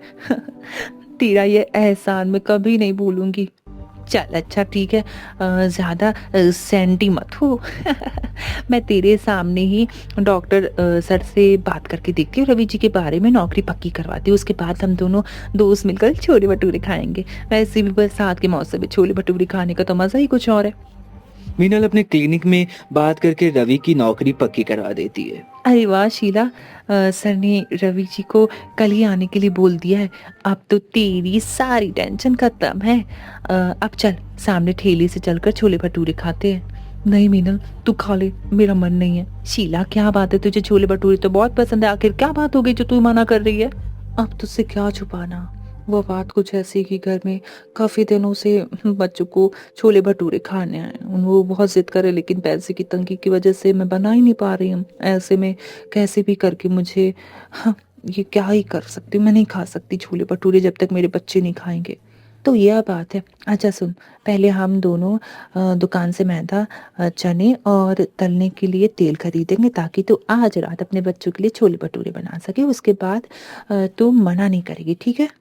लेकिन मीनल तू इतना सब कुछ, अरे बुद्धू, तेरे बच्चों का मुझसे भी कोई रिश्ता है ना। शीला की आंखों में खुशी के आंसू आ जाते हैं। वह सामान लेकर घर आती है, सभी को और रवि की नई नौकरी के बारे में बताती है और चने फूलने के लिए पानी में डाल देती है। तभी शीला बोलती है, पिंकी, मोनू, आज मैं तुम सबके लिए छोले भटूरे बनाऊंगी। अरे वाह, अरे वाह, फिर तो नई नौकरी मिलने की खुशी दुगनी हो गई है, दुगनी। वाह भाभी, इतनी तेज भूख लगी है, गर्मा गर्म छोले भटूरे खाने में तो मजा ही आ जाएगा। हाँ बहू, रवि को और रितु बिल्कुल सही कह रहे हैं। हाँ, नई नौकरी मिलने की खुशी में और बरसात में छोले भटूरे का तो मजा ही कुछ और है। आज शीला के ससुराल में सभी बहुत खुश थे। रात होती है, पूरा परिवार एक साथ बैठकर छोले भटूरे खाता है। अरे वाह, बहुत बहुत बहुत अच्छे बनाए हैं। वाह, तुम्हारे हाथों में तो साक्षात अन्नपूर्णा माँ है। उनका ही वास है। कितने स्वादिष्ट छोले भटूरे बनाए हैं, मजा ही आ गई। हाँ बहू, तेरे पिताजी बिल्कुल सही बोल रहे हैं, इतने गरम और फूले फूले भटूरे मैंने कभी नहीं खाए। अरे मम्मी, आप तो बेस्ट हो, बेस्ट। कल मैं दीपू और रिंकी को बताऊंगी कि मेरी मम्मी ने भी छोले भटूरे बनाए हैं। हाँ भाभी, ये छोले भटूरे खाकर तो मेरा दिमाग में बस एक ही बात आई है। बोलो तो क्या बात है? भाभी, मैं यही सोच रही थी कि भैया तो कल सिक्योरिटी गार्ड की नौकरी पर जाएंगे, ऐसे में हमारा ठेला तो खाली ही रहेगा, तो क्यों ना हम उस ठेले पर छोले भटूरे बनाकर बेचें, ऐसे में कुछ इनकम भी हो जाएगी और इसके लिए आपको कहीं दूर जाने की ज़रूरत भी नहीं पड़ेगी। बात तो तुम्हारी बिल्कुल सही है रितु, घर पर रहकर सबकी देखभाल करते हुए यह काम मैं कर पाऊंगी। तो पक्का कहा, कल भैया के काम पर जाने के बाद हम अपना ठेला लगाएंगे। लेकिन शीला, सोच लो, तुम्हारा काम बढ़ जाएगा। अरे बहू की मदद करने के लिए हम सब भी तो हैं, हम सब मिलकर हाथ बटाकर सब काम कर लेंगे, तुझे चिंता करने की कोई जरूरत नहीं है। लगता है हमारे दिन अब सुधरने वाले हैं।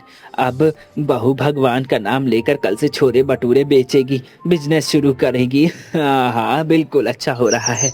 अगले दिन पूरे मोहल्ले में शीला के बनाए हुए छोले भटूरे की खुशबू फैल जाती है। अगल बगल से लोग बारिश में गर्मा गर्म छोले भटूरे खाने के लिए शीला के पास आने लगते। तभी कांता बोलती है, अरे तावजी, तूने बताया नहीं, तेरी बहू इतना स्वादिष्ट छोले भटूरे बनाती। वाह भाई, मजा आ गया खाकर। ऐसा करो शीला, मुझे भी 2 प्लेट छोले भटूरे पैक कर दो। जी आंटी, मैं छोले भटूरे पैक कर देती हूँ। कुछ समय बाद ऐसे ही बीतने लगता है और धीरे धीरे शीला का बिजनेस इतना ज़्यादा बढ़ जाता है कि वो मून रोड पर दुकान लगाने लगती है और अच्छा खासा ढाबा खोल लेती है और खूब पैसा कमाती है। इस तरह से अपने ससुराल को बारिश में छोला भटूरा खिलाने के सपने से शुरू हुआ शीला का यह सफ़र अपने खुद के छोले भटूरे के ढाबे में जाकर खत्म होता है। ऐसी और मनोरंजक कहानियों के लिए हमारे चैनल को सब्सक्राइब करें और अगली कहानी किस टॉपिक पर देख रही है, हमें कमेंट सेक्शन में ज़रूर बताएं। धन्यवाद। एक छोटे से शहर में राहुल नाम का एक युवक रहता था। राहुल समझदार था, लेकिन उसके मन में जल्दी अमीर बनने की चाहत बहुत ज्यादा थी। एक दिन राहुल अपने दोस्त अमन और विक्की के साथ चाय की दुकान पर बैठा था। यार राहुल, मेहनत करके पैसे कमाने में बहुत समय लग जाता है। सही कह रहा है, अगर जल्दी अमीर बनना है तो बड़ा कुछ तरीका ढूंढना पड़ेगा। लेकिन क्या तरीका हो सकता है? उसी समय तीनों की नजर शहर की एक बड़ी ज्वेलरी शॉप पर पड़ती है। देखो, इस दुकान में रोज लाखों के गहने आते हैं। अगर एक बार हाथ साफ कर दे तो जिंदगी सेट हो जाएगी। लेकिन ये चोरी होगी। डर मत राहुल, बस एक बार कर लेते हैं। लालच धीरे धीरे राहुल के डर पर भारी पड़ने लगता है। तीनों ने कई दिनों तक दुकान पर नजर रखी। रात को 10 बजे दुकान बंद हो जाती है और पीछे वाली गली में कोई नहीं आता। मतलब यही सही मौका है। एक रात तीनों ने अपना पूरा प्लान करने का फैसला किया। जल्दी करो, कोई आ गया तो मुसीबत हो जाएगी। ताला टूट गया है, अंदर चलो। कुछ ही मिनटों में तीनों ने लाखों के गहने बैग में भर लिए। अब हमारी जिंदगी बदल जाएगी। सुबह जब दुकानदार के मालिक को चोरी का पता चला तो उसने तुरंत पुलिस को खबर दी। सर, मेरी दुकान में लाखों के गहने चोरी हो गए हैं। घबराइए मत, हम चोरों को जल्द ही पकड़ लेंगे। पुलिस ने दुकान के सीसीटीवी कैमरे की फुटेज देखी। इन तीनों को पहचानो, जल्द ही ये सलाखों के पीछे होंगे। 2 दिन बाद पुलिस ने राहुल, अमन और विक्की को पकड़ लिया। बहुत चालाक बन रहे थे ना। अब जेल में सोचो अपनी गलती। हमने बहुत बड़ी गलती हो गई है सर, हमें माफ कर दो। जेल की सलाखों के पीछे बैठकर राहुल अपने माता पिता को याद कर रहा था। काश मैंने मेहनत का रास्ता चुना होता। लालच ने तीनों दोस्तों की जिंदगी बर्बाद कर दी। तो दोस्तों, हमें इससे ये सीख मिलती है कि गलत रास्ते से कमाया गया पैसा कभी सुख नहीं देता। मेहनत और ईमानदारी ही जिंदगी का सही रास्ता है। अरे नैना, इस कटोरे में क्या लेकर आई हो? आज कुछ घर में नया बना है क्या? नहीं नहीं, कुछ नहीं, बस ये थोड़ा सा अचार था। अच्छा अच्छा, वैसे भी खुशबू तो काफी अच्छी आ रही है। रुको मैं जरा चख कर देखता हूँ। हाँ क्यों नहीं, खाकर देखो ना। रोटी और दाल के साथ मिलाकर खाना और ज्यादा टेस्टी लगेगा। हाँ, सच में काफी ज्यादा टेस्टी लग रहा है। वैसे कहाँ से खरीद कर लाई हो इसे? अरे आप तो कुछ भी बोलते रहते हो, हर चीज खरीदने की थोड़ी होती है। इसे तो मैंने अपने हाथों से आपके लिए बनाया था। ओह अच्छा, सच में काफी ज्यादा टेस्टी है। क्या बात है, तुम इतना टेस्टी अचार भी बनाती हो? मुझे तो आज ही पता चला। शुक्रिया जी, जो आपने मेरा अचार पसंद कर लिया। अच्छा सुनो नैना, मैं कह रहा था कि कल मेरा दोस्त नीलेश आने वाला है, तो उसके लिए खाने पीने का इंतजाम पहले से कर लेना। ठीक है जी। अगले दिन शैलेश इस रास्ते से ही नीलेश को लेकर घर आता है। चल यार, कुछ खा पी लेते, फिर आराम से बातें कर लेंगे। हाँ क्यों नहीं। अरे नैना, टेबल पर खाना ले आओ। ठीक है जी, अभी लाई। और बता यार, भाभी ठीक है ना? हाँ सब ठीक है। और तू बता, तेरा बिजनेस कैसा चल रहा है? बढ़िया चल रहा है यार, बस खाने पीने के प्रोडक्ट्स की शुरुआत की, देखते क्या रिस्पॉन्स आता है। ये लीजिए, और हाँ, मैं आपका पसंदीदा अचार भी लेकर आई हूँ। भैया आप भी लेंगे क्या? हाँ क्यों नहीं, बिल्कुल।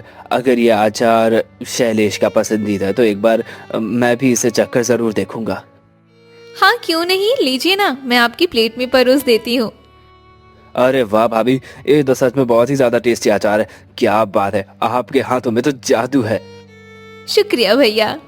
इस तरह से नीलेश को अब अचार की आदत पड़ गई थी, इसलिए वो शैलेश के घर अक्सर आया जाया करता था। एक बार जब नैना के पास अचार नहीं होता तो नीलेश उसे अचार का सारा सामान ला कर दे देता और अचार बनाने को बोलता। कुछ दिन बाद जब वो वापस अचार के लिए आता है तब भाभी आपका अचार भी ले आना। अब बड़े दिन हो गए मैंने आपके अचार को नहीं चखा, आज तो मैं आपका अचार चक्कर ही जाऊंगा। जी वो लेकर ही आ रही थी। वैसे आज मैंने अचार से ज्यादा टेस्टी कुछ बनाया है। आज मटर पनीर की सब्जी और पूरी बनी है, तो अचार को छोड़िए ना, इसे खाइए।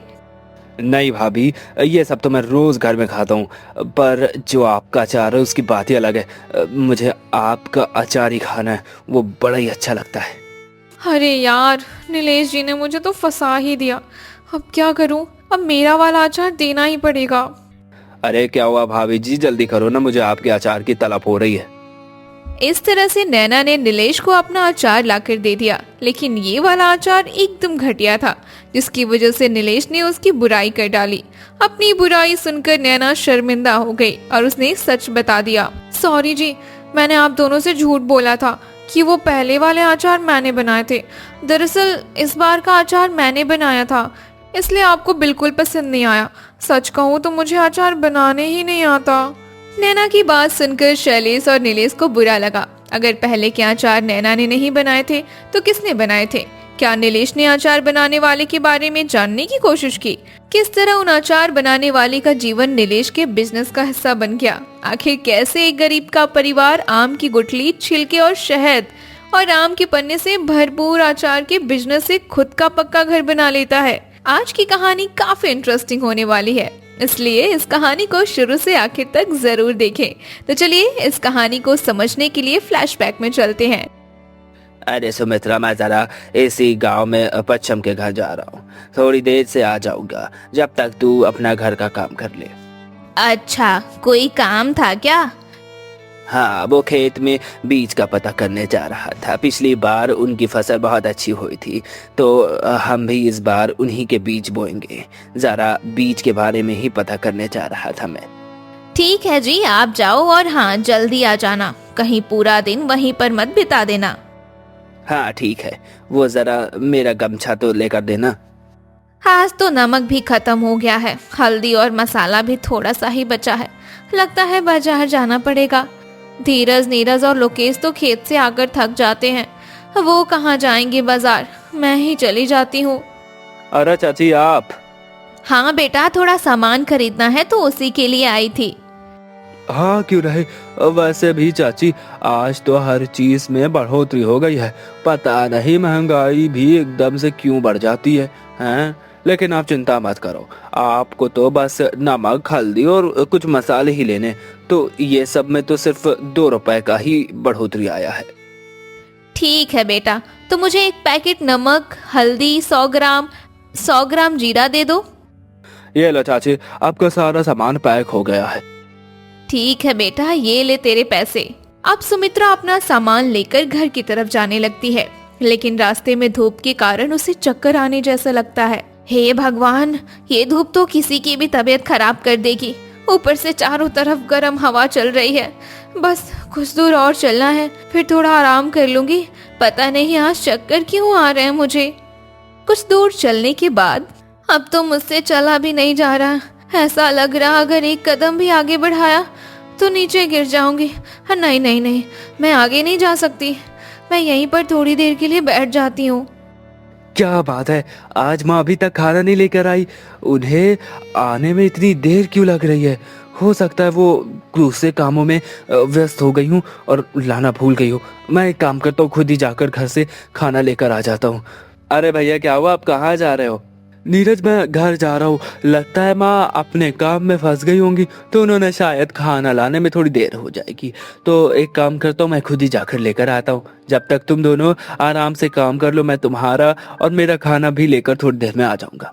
ठीक है, कोई बात नहीं, आप जब तक लेकर आइए आराम से, हम तब तक खेत के कुछ काम निपटा लेते हैं। अरे माँ तू यहाँ, क्या हुआ तुझे, तू ठीक है ना? अब बेटा मैं जरा घर के कुछ सामान लेने दुकान गई थी। आते समय थोड़ा चक्कर आने लगे थे, इसलिए यहीं पर बैठ गई। अरे अरे ये क्या बात हुई? मुझे बताना चाहिए था। गर्मी इतनी बढ़ गई है और बाहर बहुत तेज धूप है। तेरा इस उम्र में धूप में यूं आना जाना बिल्कुल भी ठीक नहीं है। अगर कुछ सामान लाना होता है तो हमें बता देती, कल सुबह हम खरीद लाते। अच्छा चल वो सब छोड़, चल मैं तुझे पकड़ा कर ले चलता हूँ। चल चल, हाँ हाँ आराम से चल। माँ को घर छोड़ने के बाद धीरज खाना लेकर खेत पहुँचता है। अगले दिन से सभी भाई माँ को आराम देने के लिए खुद ही खाना बनाने लगे। लेकिन अगले दिन जब सुमित्रा घर के बाहर झाड़ू लगा रही थी, तभी अचानक नीचे गिर गई। कई घंटों तक वो नीचे ही पड़ी रही। अब उसके तीनों बेटे वहाँ पहुँचे तो दौड़कर उसके पास गए। हे भगवान, ये माँ को क्या हो गया? माँ यहाँ पर क्यों गिरी पड़ी है? माँ उठो माँ, क्या हुआ माँ? लगता है माँ को चक्कर आ गया। रुको भैया, मैं अभी पानी लेकर आता हूँ। माँ कुछ तो बोलो, क्या हुआ है तुझे? नहीं, ये नहीं हो सकता। क्या हुआ भैया? क्या नहीं हो सकता? लोकेश, माँ अब इस दुनिया में नहीं रही। नहीं नहीं, ये नहीं हो सकता। उठो माँ, तुम हमें छोड़कर नहीं जा सकती माँ। उठो, भगवान के लिए अपनी आंखें खोल दो माँ। हे भगवान, ये तूने क्या अटका डाला? इन बच्चों को रोता देखकर तो मुझसे नहीं रहा जाता। अगर मैंने हिम्मत नहीं की तो ये सभी टूटकर बिखर जाएंगे। मुझे इन्हें संभालना ही होगा। माँ तुझे अचानक क्या हो गया माँ? शांत हो जाओ बेटा, जो होना था उसमें सिर्फ भगवान की ही मर्जी थी। अब होनी को कौन डाल सकता है? तुम सबको हिम्मत करनी होगी। मैं तुम्हारे पास हूँ तो तुम्हें दुखी होने की कोई बात नहीं है। कुछ समय बाद सभी ने खुद को संभाला और माँ का अंतिम संस्कार कर दिया। समय बीतता गया और सभी को काम धंधे में परेशानी होने लगी। इसी के चलते बिजरपाल ने एक एक करके अपने तीनों बेटों की शादी कर दी। अब घर में 3 बहू आने के बाद जिम्मेदारियां सभी में बंट गईं। एक दिन वो तीनों लकड़ियां लेने पास के ही बगीचे में जाती हैं। अरे वाह, यहाँ तो छाँव में कितनी अच्छी हवा चल रही है। कुछ देर इस पेड़ के नीचे बैठ लेते हैं, फिर लकड़ियां काट कर लेकर घर जाएंगे। वैसे दीदी, हमारे घर में सासू माँ के ना होने से कितना सूना लगता है ना। हाँ, सो तो है, अब क्या करें, हमारे नसीब में यही घर लिखा था तो मिल गया। ठीक ही तो है हमारा नसीब। मैंने सुना है घर में सास होने पर हर काम के लिए ताने सुनने पड़ते हैं। नहीं ज्योति, हर किसी की सास एक जैसी नहीं होती।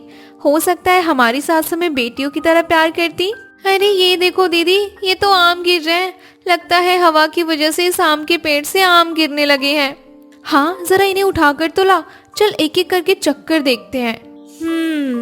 आम तो अच्छे लग रहे हैं। तू भी खाना, फिर बाकी के आम घर ही ले चलते हैं। अगले दिन गांव में खबर फैली कि एक आदमी गर्मी की लू से मर गया। ये सुनकर देवरानी और जेठानी को अपने पति की चिंता होने लगी। हे भगवान, न जाने उस बेचारी की पत्नी का क्या हाल होगा।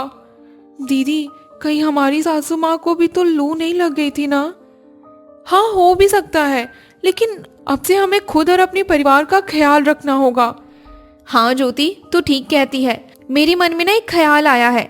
जो आम कल हम लेकर आए थे ना, उसका पन्ना बना लेते हैं और खेत पर जाते समय हम उन्हें दे देंगे। सुना है आम का पन्ना लू लगने से बचाव करता है। हाँ दीदी, आपने सही कहा। इससे हमारी पतियों को लू भी नहीं लगेगी।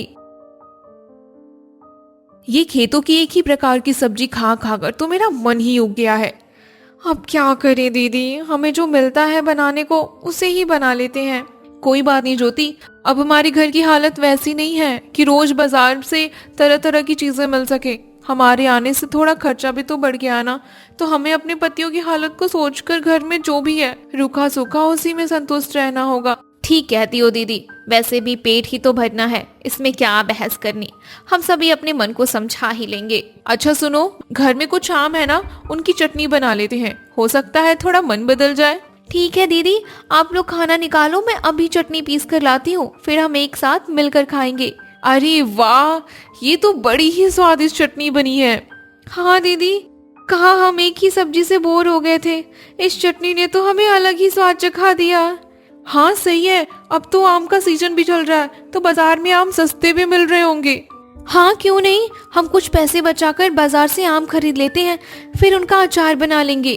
कुछ दिन बाद तीनों ने मिलकर अचार तैयार कर लिया और डिब्बे में रख दिया। लेकिन डिब्बे में रखा अचार बेस्वाद सा लग रहा था। किसी को पसंद न आने पर लोगों ने उसे मजबूरी में खाकर खत्म करना ही समझा। एक दिन ज्योति मटके का पानी सभी को देकर खुद पी रही थी। दीदी, ये जो हमारे घर का मटका है ना, किसी फ्रिज से कम नहीं है, बस इसमें बिजली का तार ही नहीं है, यही एक कमी रह गई है इसमें। अरे दीदी, आप भी ना, कहाँ फ्रिज कहाँ ये मटका। फ्रिज में हम खाना और फल रख सकते हैं और ज्यादा ठंडा पानी कर सकते हैं। इस मटके में आप उसके जैसी कौन सी बात दिख गई। सही बात है, वैसे भी अगर मटका ही फ्रिज बन जाता तो फ्रिज बनाने वाली कंपनियां क्या आम अचार डालने के लिए खुली रखती। हाँ दीदी, आपने ठीक कहा, मैं तो बस ऐसे ही मजाक कर रही थी। आप भी ना दीदी अजीबोगरीब मजाक करती रहती हो। हमारा मटका वैसे चमत्कारी है, खुद बाहर की हवा सोखकर अंदर के पानी को अपने ही ठंडा कर देता है। हवा अंदर जाने की बात से मुझे कुछ याद आया, कहीं हमारे डिब्बे वाले अचार में हवा ना जाने की वजह से तो अचार नहीं खराब हो गया ना। हाँ, हो भी सकता है। किसी चीज को एकदम से बंद कर दो तो उसमें बदबू तो आने ही लगती है। हाँ ये तो है, अगर हम अपना अचार मटके में बनाकर रखें और ऊपर से सूती कपड़ा से बांधें तो कैसा रहेगा। फिर तो मटके के ऊपर और चारों तरफ से उसमें हवा जाएगी, इससे अचार बदबू भी नहीं करेगा और अच्छा भी लगेगा। इस तरह से तीनों ने मिलकर इस बार ज्यादा अचार बनाया और तीनों मटकों में भरकर रख दिया। एक दिन उनकी पड़ोसन नैना मटके देखकर उनके घर के बाहर आती है। अरे मोनिका, ये तुम लोगों ने मटकों में क्या रख दिया। हाँ दीदी, ये हमने अचार बनाया था, जो उसी को थोड़ा धूप दिखा रहे हैं। अच्छा, वैसे खुशबू तो बहुत अच्छी आ रही है, जरा एक चखाओ तो मुझे। हाँ दीदी, अभी देती हूँ। अरे ज्योति, जरा घर में से एक कटोरी तो लाना। हाँ दीदी, ये लो कटोरी। ये लो दीदी, खाकर देखो और हमें भी बताओ कि हमारा अचार कैसा बना है। वाह, मजा आ गया, ये तो बहुत ही टेस्टी लग रहा है। सच में तुम्हारा अचार तो बहुत ही अच्छा है। शुक्रिया दीदी। अच्छा सुन, अगर कोई बड़ी कटोरी हो तो उसमें जरा थोड़ा अचार और दे देना, तेरे भैया भी जरा थोड़ा सा चख लेंगे। अच्छा ठीक है, मैं अभी आपको देती हूँ। चल ठीक है मोनिका, मैं थोड़ी देर बाद तेरी कटोरी साफ करके दे जाऊंगी। नैना का परिवार मोनिका के परिवार से थोड़ा अलग था। नैना के घर में सब कुछ स्टैंडर्ड जैसा होता था। शाम को नैना ही अचार अपने पति को परोसती है। अरे नैना, इस कटोरे में क्या लेकर आई हो? आज कुछ घर में नया बना है क्या? नहीं नहीं, कुछ नहीं, बस ये थोड़ा सा अचार था। अच्छा अच्छा, वैसे भी खुशबू तो काफी अच्छी आ रही है। रुको मैं जरा चक्कर देखता हूँ। हाँ क्यों नहीं, खाकर देखो ना। रोटी और दाल के साथ मिलाकर खाना और ज्यादा टेस्टी लगेगा। हाँ सच में काफी ज्यादा टेस्टी लग रहा है। वैसे कहाँ से खरीद कर लाई हो इसे? अरे आप तो कुछ भी बोलते रहते हो, हर चीज खरीदने की थोड़ी होती है। इसे तो मैंने अपने हाथों से आपके लिए बनाया था। ओह अच्छा, सच में काफी ज्यादा टेस्टी है। क्या बात है, तुम इतना टेस्टी अचार भी बनाती हो? मुझे तो आज ही पता चला। शुक्रिया जी, जो आपने मेरा अचार पसंद कर लिया।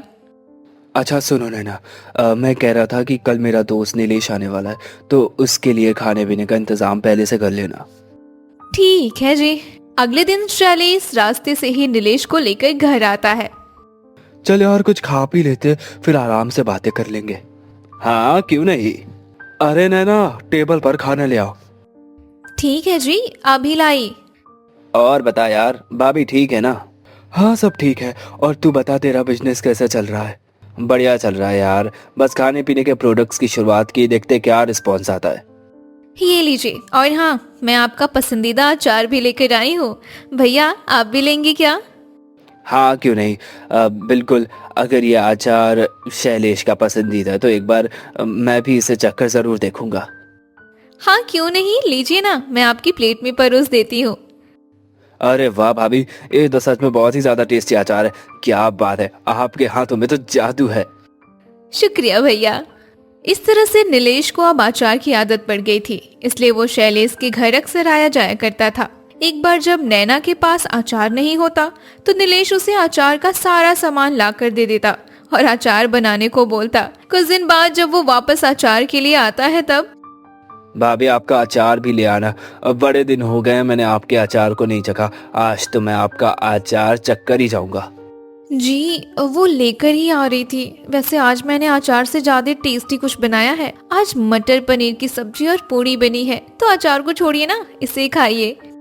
नहीं भाभी, ये सब तो मैं रोज घर में खाता हूँ, पर जो आपका अचार है उसकी बात ही अलग है। मुझे आपका अचार ही खाना है, वो बड़ा ही अच्छा लगता है। अरे यार, नीलेश जी ने मुझे तो फंसा ही दिया। अब क्या करूं, अब मेरा वाला अचार देना ही पड़ेगा।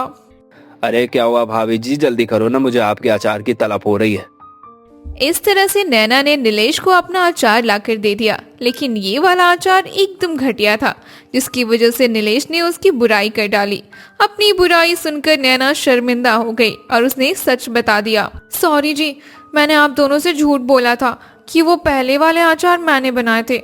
दरअसल इस बार का अचार मैंने बनाया था, इसलिए आपको बिल्कुल पसंद नहीं आया। सच कहूँ तो मुझे अचार बनाने ही नहीं आता। उधर देवरानी और जेठानी अपने पहले अचार से बोर होकर कुछ अलग ही सोच रही थी। मैं सोच रही थी कि हम अपने अचार में कुछ और नयापन लाएं क्या? क्या मतलब दीदी? मतलब कि जो हम बनाते हैं वैसा अचार तो हर कोई बना लेता है। मैं सोच रही थी कि हम अपने मसालों में कुछ और चीजें जोड़ें, जैसे उसका स्वाद और बढ़ जाए और हमें अचार बोर जैसा भी ना लगे। लेकिन हम अचार के मसाले में और क्या डाल सकते हैं? देखो, हम एक काम करते हैं, आम के छिलके को छीलकर उसे सुखाकर पीस लेते हैं और उसे मसाले में डालकर फिर अचार बनाकर देखते हैं। हाँ, एक बार तो कोशिश करने में क्या ही जाता है। लेकिन दीदी, पहले आप एक ही मटके में अपना जुगाड़ लगाकर देखो, क्या पता सभी को ऐसा अचार पसंद ना आए। हाँ ये भी ठीक है। इस तरह से मोनिका ने एक मटके में अपने जुगाड़ वाला अचार बनाया तो लोगों ने थोड़ा बदलाव देखा। फिर कुछ दिन बाद कल्पना ने भी कुछ सोचा। दीदी, मैंने कुछ सोचा है, मैं आम की कच्ची गुठलियों को पीसकर उसे भी मसाले में मिलाकर देखती हूँ। हाँ क्यों नहीं, जब मैंने बनाकर देख लिया तो तू भी अपना कुछ बना लेना। हाँ दीदी, मैं तो सोच रही हूँ कि आपका भी अचार टेस्ट करके देख ही लेती हूँ। अरे कल्पना, तूने अपने जुगाड़ वाला अचार बनाया कि नहीं? हाँ दीदी, बना दिया, बस मैं आज खाने पर सभी को देने वाली हूँ। आप लोग भी मेरे अचार को स्वाद करके बताना। ठीक है, आज मैंने आप सभी के लिए अपने तरीके से कुछ अलग अचार बनाया है। आप लोग टेस्ट करके जरूर बताना कि कैसा बना है। हाँ क्यों नहीं, पहले थाली में अचार तो परोसो। हाँ हाँ अभी देती हूँ।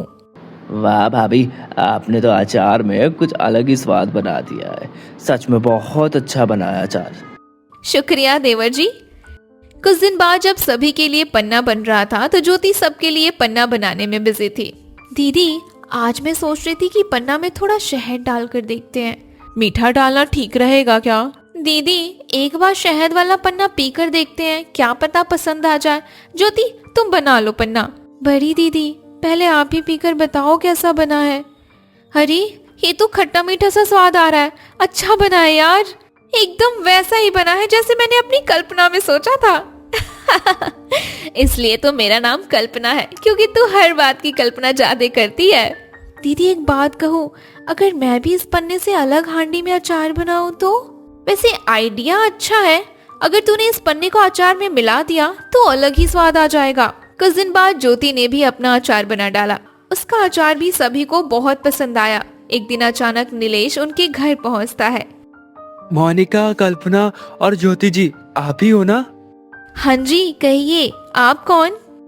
मैं आपके पड़ोस में रहने वाली नैना जी का रिश्तेदार हूँ। एक बार भाभी ने मुझे आप ही के अचार खिलाए थे। मैं एक बिजनेसमैन हूँ। अगर आपको एतराज ना हो तो क्या आप मेरे लिए अचार बनाने का काम करेंगी? दरअसल मुझे आपका अचार मार्केट में उतारना है। इसके बदले मैं आपको अच्छे पैसे दूंगा। क्या हमारे अचार के बदले हमें पैसे मिल सकते हैं? जी बिल्कुल। तभी देवरानी और जेठानी के पति भी वहाँ पहुँच जाते हैं। आप कौन? ये हमारे पड़ोसी के रिश्तेदार हैं। ये अपने बिजनेस में हमारा अचार मांग रहे हैं और बदले में हमें पैसे भी दे रहे हैं। क्या तुम सच बोल रही हो? हाँ जी, अगर आपको एतराज ना हो तो आपकी पत्नियां मेरे लिए काम कर सकती है। हाँ क्यों नहीं, लेकिन हमारी घर की बहुएं काम करने बाहर नहीं जाती। अरे कोई बात नहीं, आप परेशान न होइए। इन लोगों को बस घर में अचार बनाना है, बाकी सामान मैं इन्हें लाकर खुद दे दूंगा। फिर तो हमें कोई दिक्कत नहीं है, हमारी बहुएं आपके लिए काम जरूर करेंगी। इस तरह से मोनिका, कल्पना और ज्योति नीलेश के बिजनेस के लिए अलग अलग वैरायटी में अचार बनाने लगे। उनके अचार के स्वाद ने लोगों का मन लुभाया और नीलेश का बिजनेस एकदम से ऊपर उठ गया। इस तरह से मोनिका, कल्पना और ज्योति महीनों का 40,000 रुपए कमाने लगी। कुछ ही समय में उनके परिवार ने नया घर बनवा लिया और गांव में आराम की जिंदगी जीने लगे।